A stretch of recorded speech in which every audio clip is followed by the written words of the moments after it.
Hello, this is Reverend Angelia with today's Bible reading. Today's reading comes from Matthew 5, the fulfillment of the law. Do not think that I have come to abolish the law or the prophets.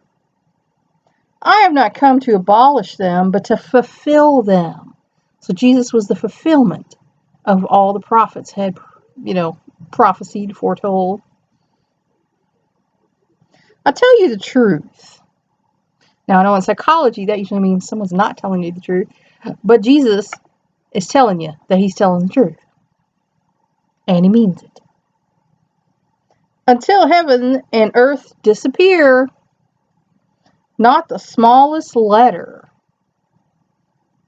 not the least stroke of a pen, will by any means disappear from the law until everything is accomplished.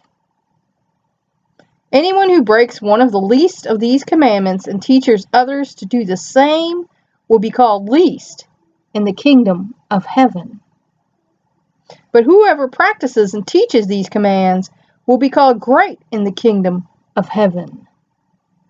For I tell you that unless your righteousness surpasses that of the Pharisees and the teachers of the law, you will certainly not enter the kingdom of heaven. Now, that might sound a bit concerning to some people, but you have to remember the Sadducees and Pharisees were caught up in the law in ways they could snare people and, get at other people. They're very backbiting, gossipy, mean, grasping, trapping people.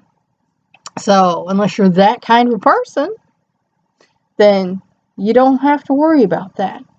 And when Jesus talks about his commands, we are supposed to obey commandments, and Jesus gave us even more commandments in his word. But there are, like I said, traditions that Jesus did not lay out in his word, or is not laying out in the commandments, that people go along with because that's what pastors have been saying for years and years. So I'm going to say, watch who you're listening to and listen to Jesus, so you don't fall into the Pharisees and Sadducees trap. And that's all for now. Until next time.